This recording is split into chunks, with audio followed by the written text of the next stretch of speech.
ಇವತ್ತು ವೀಕೆಂಡ್ ಬೆಳಿಗ್ಗೆ ಲೇಟ್ ಆಗಿ ಎದ್ದು ಮಧ್ಯಾಹ್ನ ಹೊರಗಡೆ ಸುತ್ತಾಡೋಣ ಅಂತ ಜನ ಪ್ಲಾನ್ ಮಾಡ್ಕೊಂಡಿದ್ರು. ಆದ್ರೆ ಎಂದಿನಂತೆ ಮಧ್ಯಾಹ್ನ ನಗರಕ್ಕೆ ಆಗಮಿಸಿದ ಮಳೆರಾಯ ಅಬ್ಬರಿಸಿ ಆರ್ಭಟಿಸಿದ್ದ. ರಸ್ತೆಗಳಲ್ಲಿ ನೀರು ನಿಂತು ಸವಾರರು ಹೈರಾಣಾಗಿದ್ರು.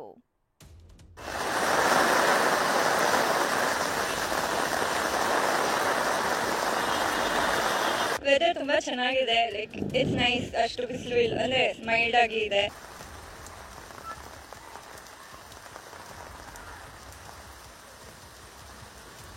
ಹುಯ್ಯೋ ಅಂತ ಸುರಿಯುತ್ತಿದೆ, ದೋ ಅಂತ ಬರ್ತಿದೆ.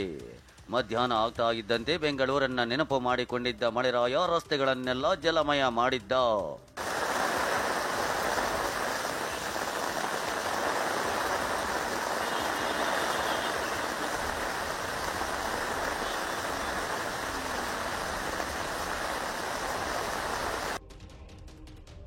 ಮಧ್ಯಾಹ್ನ ಆಗ್ತಿದ್ದಂತೆ ಅಬ್ಬರಿಸಿದ ಮಳೆರಾಯ. ಇನ್ನು 3 ದಿನ ಬೆಂಗಳೂರಿನಲ್ಲೇ ಮಳೆಯ ಠಿಕಾಣಿ.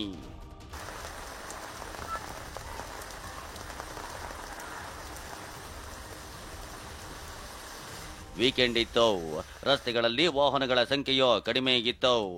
ಮಧ್ಯಾಹ್ನ ಆಗ್ತಿದ್ದಂತೆ ಹೊರಗಡೆ ಸುತ್ತಾಡಬೇಕು ಅಂತ ಜನ ಪ್ಲಾನ್ ಮಾಡಿದ್ರು. ಆದ್ರೆ ಇದಕ್ಕೆ ಮಳೆರಾಯ ತಣ್ಣೀರು ಎರಚಿದ್ದ.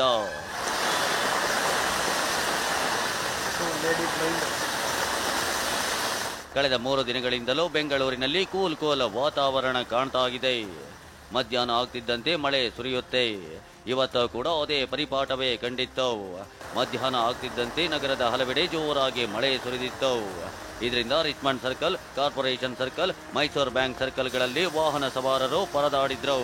ರಸ್ತೆಯಲ್ಲಿ ನೀರು ನಿಂತಿದ್ರಿಂದ ಕಾರ್ನವರು ಚಲ್ ಎನ್ನಿಸಿಕೊಂಡೇ ವಾಹನ ಚಲಾಯಿಸಿದ್ರು.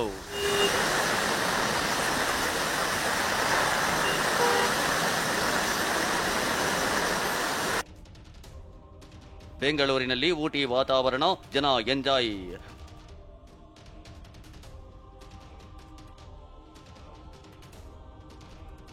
ಒಂದು ವಾರದಿಂದಲೂ ನಗರದಲ್ಲಿ ತಂಡ ವಾತಾವರಣ ಕಾಣ್ತಿದೆ.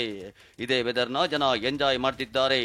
ತಣ್ಣನೆಯ ಗಾಳಿ, ಆಗೊಮ್ಮೆ ಈಗೊಮ್ಮೆ ಬೀಸುತ್ತಿರೋ ಮಳೆ ಊಟಿ ಮಡಿಕೇರಿ ಅಂತ ಫೀಲ್ ಕೊಡ್ತಿದೆ. ಹೀಗಾಗಿ ಜನ ಪಾರ್ಕ್ಗಳಿಗೆ ಹೋಗಿ ಎಂಜಾಯ್ ಮಾಡ್ತಿದ್ದಾರೆ. ಚೆನ್ನಾಗಿದೆ. ಬೆಳಗ್ಗೆ ಇಲ್ಲಿ ಬಂದಿದ್ದು ವೆದರ್ ತುಂಬಾ ಚೆನ್ನಾಗಿದೆ. ಅಷ್ಟು ಏನು ತುಂಬಾ ಮೋಡಗಳು ಇಲ್ಲ, ಮತ್ತೆ ಸನ್ ಕೂಡ ಇಲ್ಲ. ಚೆನ್ನಾಗಿದೆ. ಫೋಟೋಸ್ ಎಲ್ಲ ತಗೊಳಕ್ ತುಂಬಾ ಚೆನ್ನಾಗಿದೆ. ಫೀಲ್ ಆಗುತ್ತೆ. ಹೌದು ತುಂಬಾ ಏನು ಬೆಳಗಿನ ಜಾವ ಇದ್ದಂಗೆ ಇದೆ. ಇದರ ನಡುವೆ ಇನ್ನೂ 3 ದಿನ ಮಳೆ ಇರಲಿದೆ ಅಂತ ಹವಾಮಾನ ಇಲಾಖೆ ಅಲರ್ಟ್ ನೀಡಿದೆ. ಬೆಂಗಳೂರಲ್ಲಿ ಮೋಡ ಕವಿದ ವಾತಾವರಣ ಇರಲಿದ್ದು ಗಾಳಿಯ ಪ್ರಮಾಣ ಹೆಚ್ಚಾಗಿ ಇರಲಿದೆಯಂತೆ. ಕರ್ನಾಟಕ ರಾಜ್ಯಾದ್ಯಂತ ಮುಂದಿನ 5 ದಿನಗಳವರೆಗೆ ಮಳೆಯ ತೀವ್ರತೆ ಕಡಿಮೆಯಾಗುವ ಹೆಚ್ಚಿನ ಸಾಧ್ಯತೆ ಇದೆ. ಬೆಂಗಳೂರಿನಲ್ಲಿ ಜುಲೈ 21ರಿಂದ ಜುಲೈ 25ರವರೆಗೆ ಅಲ್ಲಲ್ಲಿ ಹಗುರವಾಗಿ ಮಳೆಯಾಗುವ ಹೆಚ್ಚಿನ ಸಾಧ್ಯತೆ ಇದೆ. ಸಣ್ಣ ಮಳೆ ಅಧ್ವಾನ ಆದ ಮುನೇನಕೊಳಲು ರಸ್ತೆ. ಬೆಂಗಳೂರಿನಲ್ಲಿ 3 ದಿನದಿಂದಲೂ ಮಳೆ ಬರ್ತಿದೆ ನಿಜ, ಆದ್ರೆ ಅಷ್ಟು ದೊಡ್ಡ ಪ್ರಮಾಣದಲ್ಲಿ ಮಳೆ ಆಗಿಲ್ಲ. ಬರ್ತಾ ಇರೋ ಸಣ್ಣ ಮಳೆಗೆ ಮುನೇನಕೊಳಲು ಏರಿಯಾದ ರಸ್ತೆಗಳು ಅಧ್ವಾನ ಎದ್ದು ಹೋಗಿವೆ.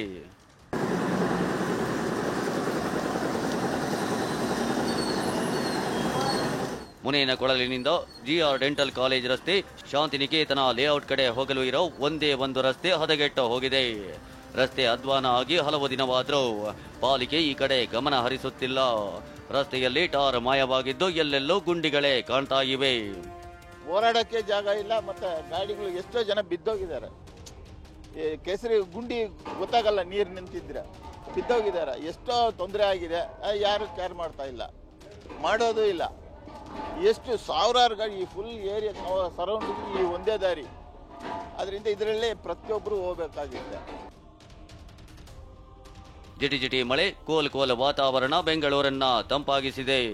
ಮತ್ತೊಂದೆಡೆ ಸಣ್ಣ ಮಳೆಗೆ ಹಾಳಾಗಿರುವ ರಸ್ತೆಗಳು ಪಾಲಿಕೆಯ ನಿರ್ಲಕ್ಷ್ಯಕ್ಕೆ ಸಾಕ್ಷಿಯಾಗಿವೆ. ಶಾಂತಮೂರ್ತಿ ಜೊತೆ ಪೂರ್ಣಿಮಾ, TV9 ಬೆಂಗಳೂರು.